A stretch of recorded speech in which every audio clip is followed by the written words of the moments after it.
Hi and welcome to Spooky Owls. My name is David Saunders and today we're talking to Paul and Ed from the Gloucester Paranormal Investigation Services. How are you? How are you guys? Good, thank you. Yeah, good, thank you. How are you coping with the lockdown? Doing any research or any spooky activities while this is all going on?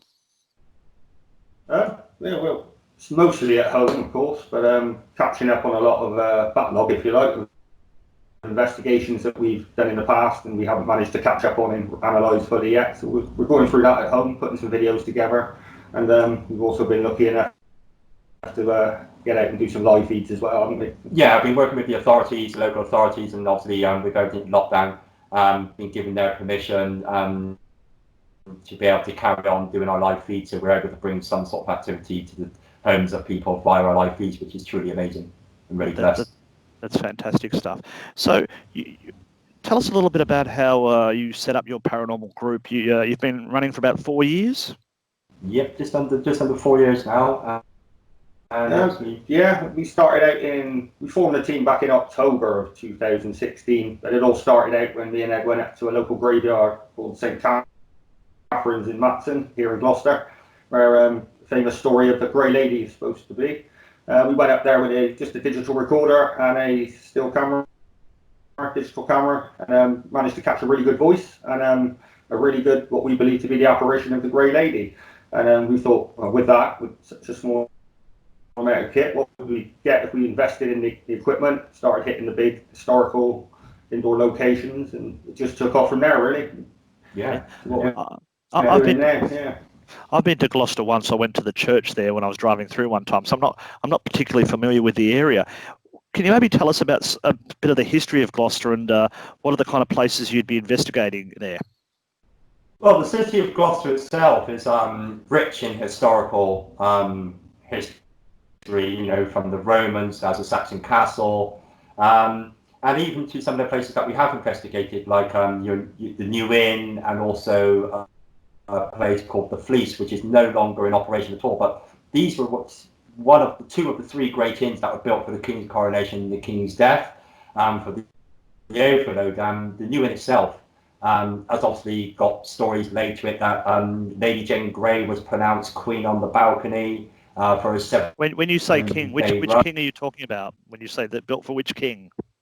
It was Edward, wasn't it? Yeah, or was it George? I think it was. Edward. Oh, you're talking about recent. Yeah, Edward II. Yeah. No, This is back in your early days. It's got a 12th century where we did the Fleece. Okay. Which is one of the great ones. It has a 12th century monks retreat under chapel as well. So it's massively, its city is steeped in history, because at once, Gloucester, we had the only bridge that went over the river to Wales. Yeah. So everybody had to use it as a thoroughfare to come through. Okay, that's awesome. So tell us about your sort of development as paranormal investigators. You said you've had a long interest in this. When did you first sort of? At what point did you? I know you said, look, let's go to the cemetery and see how we go. But had you ever tried anything like this when you were younger, or when you were at school, or anything like that? I had, yeah. I mean, I've been into the paranormal for a long time. I've always had experiences throughout my life, seen things and stuff like that. So I was dabbling with it, but without all the tech, all the equipment, if you like, using things like divining rods and things like that, the older techniques. And it's only when we linked back up that we decided, let's go for the tech approach and see what we can capture and document and do it that way. And that's really where it went from there, wasn't it? Yeah, and myself, it's it's a case of what was doing with the divine loss, as you mentioned. It's a case of when I was very young. I believe that with my parents, I've witnessed the paranormal. I had a few paranormal experiences, which certain things that you can't put your hand on, but you've always wanted to know more about it. So the intrigue's always been there, and I think it was just when, obviously, me and Paul met. We've always been friends for years, but we decided to do this one night, and we just thought it felt right. It was almost like we were put together to do this, which is really, really blessed as well. Well, that's fun. And so, what have you sort of learnt in the times that you've done? Like, have you gone further afield than Gloucester, or do you aim your activities mostly within that region? Most of it is in Gloucester based, but we are starting to venture out now. We are out in the Forest of Dean a lot, get quite a few calls out to the Forest of Dean, and we're doing a little bit of travelling once we can get out and about again, to go a little bit further afield, a few more places around the UK, isn't it? So, yeah, and as Paul says, it's not only do we do the historical buildings, we've been calling to people's homes to give them some sort of, see if we can just connect with the spirits, but see if we can document any evidence from, because that's the good thing with the evidence that we can document. We can actually come back to them and saying, we think we might have caught this, and we can show them, we can let them listen to it. And it gives them, you get the people out there who just want to know. They might not be scared of anything in their home, but they're just intrigued, and they would just love to see whether or not there's a message. So yeah, that's really cool. So what's your style of investigation? Do you mostly do house calls, but house investigations, or do you do public events? What kind of activities do you do? Pretty much all areas, really. We do house investigations, we do private lockdowns like the pubs, the club, the bigger locations where we just hit it as a team. We do public events, which are at the moment on shutdown, obviously. Yeah. But we do talks, shows and stuff like that on the paranormal, charity work. We've got our figures into quite a few things, haven't we? Yeah, it's quite an all-round thing, and with the style of investigating ours, we're great believers of, at the end of the day, just because you might not be able to see the spirit doesn't mean they're not a person. So we're into trying to find out about them, what happened to them, why they felt like this, but how did they come like this, their name, to really gain their trust and really move forward, because we profile the spirit as we would with a person. If you meet someone for the first time, they're not instantly going to trust you. So why would the spirit be any different? If we're coming in with all the equipment, it's going to scare them. So we take time out to explain that it's not there to hurt them. We're here to listen to them, and it just gives us an opportunity of being able to share their stories. To let them be heard. Okay. Have you had any memorable experiences you might like to share from your investigation? Something that you've thought this is really quite special? Well, it's quite a few choices there, I think. Give us some then. Got to be a growl. Yeah, I mean, was it 3 weeks ago? Yeah, 3-4 weeks ago, we were in HMP Gloucester. We were doing a live feed. We went into the kitchen area, which is said to be quite haunted. We had quite a lot of cell door slamming that night as well, so we heard a noise. We went in there. Yeah. We seen a light on in a little tiny room, with no explanation of why there should be a light on in there. With that, a door slammed, and an almighty growl noise right in our ears, right next to us. And it's actually been captured on the live feed audio, which is quite impressive, actually captured on a live feed audio. But it's there, and that was right next to us, wasn't it? It was like, it was whoever or whatever it was must have been no more than literally 4 or 5 feet away from us in this room, and it was making itself known. And stood near the only exit as well. But we've had things from, like Paul says, from that's just one location, cell doors slamming. We've had the opportunities of being able to connect with little children spirits, especially one which we do at the Royal William and Cranham. There's a spirit of a little girl called Edith there, and she took some time to come through, but she really trusts us, even to the extent of you're doing an event and you've got 20 odd guests singing Bar Bar Black Sheep at 1 o'clock in the morning, and our REMs went off, but she really liked that, and that's another bit of the investigating. So some darker experiences, like a few possessions, attachments, spirit attachments, things like that, things that follow us home. Okay. They can take your work home with you sometimes. Certainly. What do you do to prevent that though? Do you not do some kind of a spirit, protection or something like that, or what do you? We do ground ourselves. We have crystals as well. I've been studying the occult for like 20 years, so there's certain rituals that we would use to cleanse ourselves and banish negative energies and stuff. Sometimes it just can't be helped because you don't know they're coming. So you could be at home one day and then all of a sudden something's moving or something's going on. But they're not always horrible, are they? Sometimes they're just quite friendly spirits that just pop in to say hi. And also, as Paul said, saying is when we do the public events, there's one thing we're very strong on is we make sure we do an opening ground. And also when we're doing our events with the public as well, is we make sure that we try and do the best we can to do a close and protection ground and to thank the spirits and obviously to let them know that the spirits stay here to let people go home safely. With ourselves, as Paul said, is we have crystals, you know, your black tourmaline, your selenite and your clear quartz as conductors. We carry those around with us on some investigations, but then there's some investigations that we might not necessarily take them with us because then that leaves us a little bit more open and a little bit more susceptible for a spirit to come closer to us, so we can actually try and document their activity a bit more as well. Okay, that's interesting. So you said you've been involved in the occult for the last 20 years. Is that what is sort of your belief system that, you know, with this? I mean, there's lots of come in with different sort of ideas.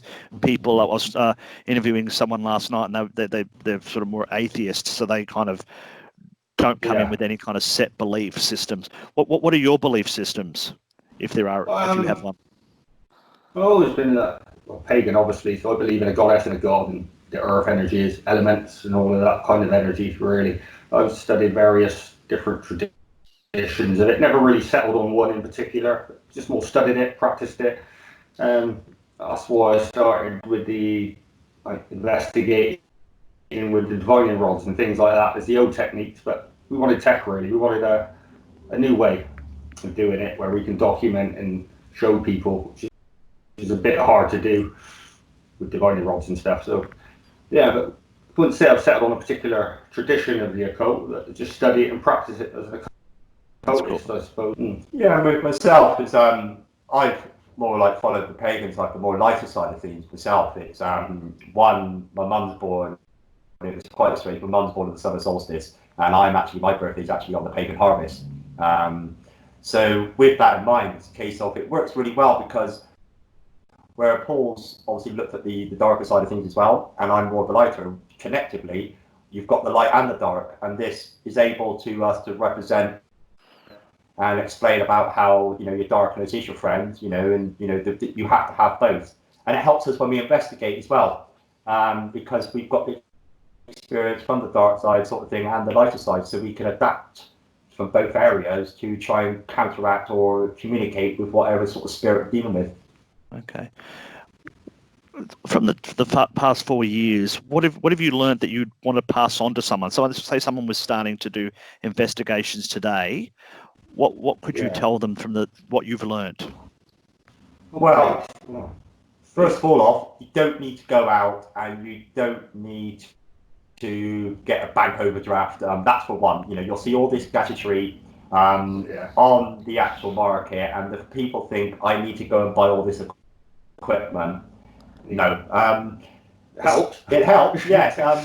But it's more of the start of questioning, we believe, isn't it? It's all about the talking, how you talk to them, how you communicate with them. If you treat them like normal people, like we're talking now, you're more likely to get a response. If you go in there, you start demanding, or you just treating it like an object, or there for your entertainment, you're less likely to get a response. So my advice really would be to, if you're going to try and communicate with spirits, just talk to them normally like you would do a living person. Just treat them like a living person, really, and you will get results.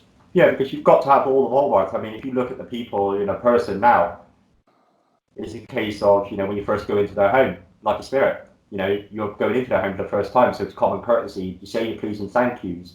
You let them know that you're not here to mock them, you're not here to judge them, whatever period you might be through, they've already had that. What we're here about is giving them the opportunity to maybe pass the message across or speak the unspoken truth. Or sometimes you get stories that people have got the spirit completely wrong because of Chinese whispers. And we've come into it, and it's like a human. If you've got somebody coming up to you saying, you've done this, you've done that, and you know you haven't, eventually you're going to get a little bit, hang on a moment. So we try and get a truer picture and say, look, we're not interested about what we've heard, you tell us. You know, we won't listen to this, we're here to listen to you, sort of thing. Okay. Have you ever sort of come across a case, like, as you say, some people are accused of different things, especially, you know, when there's sort of murders and death and all that kind of thing. Have you ever uncovered anything that was of that nature, like someone, you know, a spirit that might be saying, look, I'm innocent, you know, you keep calling me the Black Murderer of something or something like that, and Yeah, they're not. We could name quite a few spirits on several locations we've done who've got a really bad rap. One we're mentioned would be a spirit called John. Yep. From the New Inn here in Gloucester. Supposed to be around 500 years old. Got a bit of a reputation for being a really nasty piece of work, hates women, used to kill women, put them in the walls apparently. But we've investigated the New Inn 6 times. Yeah. We've actually documented this spirit John, and we've talked to him, and we've got some voices from him, and we've had interaction from him, and we found absolutely no evidence whatsoever to suggest that he's a nasty spirit or a negative spirit in any way.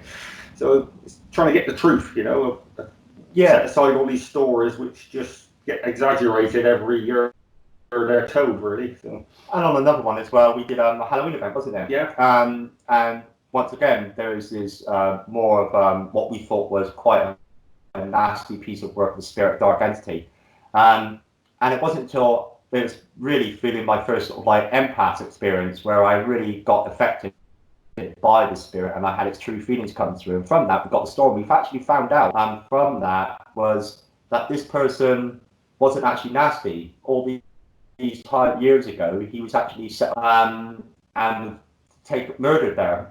So in human way now, if a human got set upon on a crowd, whenever they see that another crowd, they're going to be sort of like offensive, defensive, and actually that's all he was doing, was coming out as defensive.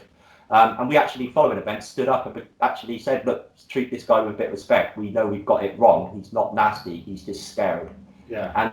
And that changed the whole outcome of it. So yeah, you know, that's brilliant as well to happen. So you're not really the style where you see some of these on television where they go in and they start screaming at the spirit, you know, trying to rile them up and trying to get them to get their attention. We call negative provocation, really. It's a technique used in investigating, but very rarely. A lot of teams use it too easily, and we're not for that. We don't believe in just going into a place and being shouting and being horrible and trying to stir up a spirit and make them angry just to get a response. That's not our style. Certain spirits does require a little bit of negative provocation, but only if they're a really nasty negative spirit to start with, and that's the only language they kind of understand, if you know what I mean. But, it's not something we've used. And you wouldn't use it. You try something first before you went. We go in with respect. Yeah, I mean, when even if we know that they're a nasty spirit, don't we? We go in with respect. Regardless, when we go into any location, regardless of what stories or what spirits we've been heard about, we also automatically go in there and we do, as Paul said, complete respect. First of all, we thank them. We let them know we're not going to hurt them. So we've given them the understanding that at no certain points are we here to get rid of them. At no certain points are we here to hurt them anyway. And then they will come forward themselves. And then what spirit does come forward, we'll make a judgment call, thinking, okay, we're getting a sense here it's not a nice spirit. So then we'll change maybe the questioning side of things to say, okay, let's go into a bit of a slight provocation or questioning to see if we can get a reaction back. And that's when the equipment comes into play. If we get a reaction, then we can think, okay, we're on the same right sort of lines. But it's all about probing, really. Yeah. Probing and coaxing. And you sometimes got to press all the buttons to see which ones work. And then once you find out, if you touch a nerve, you get some information. So you work on that, and then you probe a bit further. So you get a reaction and probe, and that's how you kind of do it, really. It is, yeah. But I wouldn't advise anybody of going into a place that they not know too much about the spirits and just going in hammer and tongs, because in all fairness, you might not know what you're dealing with. So it's very important to understand about what kind of spirit you're dealing with, and then approach it that way. Because if you go in and just hit it hard with negative problems, you know, if you're dealing with something really evil and really dark, you know, he's going to turn around and come straight back at you. Yeah. A bit like tormenting a cat or something like that. You don't know what is going to happen if you poke too hard. So thank you for all that. I'm just before I go, this lockdown is going to finish at some stage, and people are going to want to start travelling again. Gloucester sounds like a fabulous place to visit. For people interested in haunted places, have you got any sort of suggested places that people should go to, even if it's just to enjoy the atmosphere? Well, I mean, we do our own events at the New Inn. There's places that other teams do their events with the prison as well. But prison's a good place. Yeah, you've got this, but the good thing is, because there's so many ruins as well around Gloucester, like you've got Lantoni Priory, you've got a lot of the battlefield where a lot of the battle happened down the bottom of Westgate Bridge for the Civil War. In all fairness, you could probably, and we've got the historical docks. If somebody wanted just to, one and have a little bash themselves, they could actually literally go around with a camera and an EVP recorder and walk around the docks. And you might pick something up. But if you wanted to look further afield, you've got your in Gloucestershire, you've got the Woodchester Mansion. You've got obviously Wootton, you've got your Ram End, and it's really good to have a look at what events are going around. And also, if they don't want to do the events, there's also talks that we do when we do get out there, where they can see a bit of evidence and sort of like have a look at how it's sort of styled and how to be approached and how we speak to the spirits. But yeah, it's such a beautiful place, Gloucester. There's so much. You've got the forest. There's so much. Even a budding sort of like investigator could do it. So much history here. I mean, you could talk about it all night. It just goes right back. Well, it does sound like, it sounds like Gloucester really is the centre of some of these. You've mentioned quite a lot of famous places that have appeared on television and all sorts of books and things like that. So you must have a wealth of haunted places to study all the time. All the time, yeah. Yeah, still backlogging on loads of investigation, but also we've also got 2 big ley lines coming through our neck of the woods as well. So that's another thing. You've got your St Anne's and your St Michael's ley lines, with the Ravon. So that's also quite intriguing down towards the southwest side. And you're also not far from Wales, as you've just told us about the bridge. So you're doing everything is there. All right. Well, thanks, Paul and Ed. Thanks for talking to us today. We'll of course put your details in the description below if people want to get in contact with you. And we definitely want to make sure we follow some of your live feeds. Looking forward to seeing the next one. When are you doing your next live feed? Well, we're looking at the moment, probably not this weekend, but we're probably going to be looking at coming out next week, at the weekend after, and we'll put that up on our page. Whether it be from it might be coming from the New Inn, or what we might do is one thing we're coming up to the anniversary, aren't we? Yeah. Of GPIS and when it started. So every year we go back to the place where it started to say thank you to the spirits. The graveyard that we were on about earlier. Yeah, we go back every year and say thank you. Okay, well, happy birthday for when that happens, and we look forward to seeing that live feed as well. So anyway, good on you, and we'll talk to you later. Thanks for that. See you all. Thank you very much. Thank you for having us. Thank you. Bye. Bye-bye.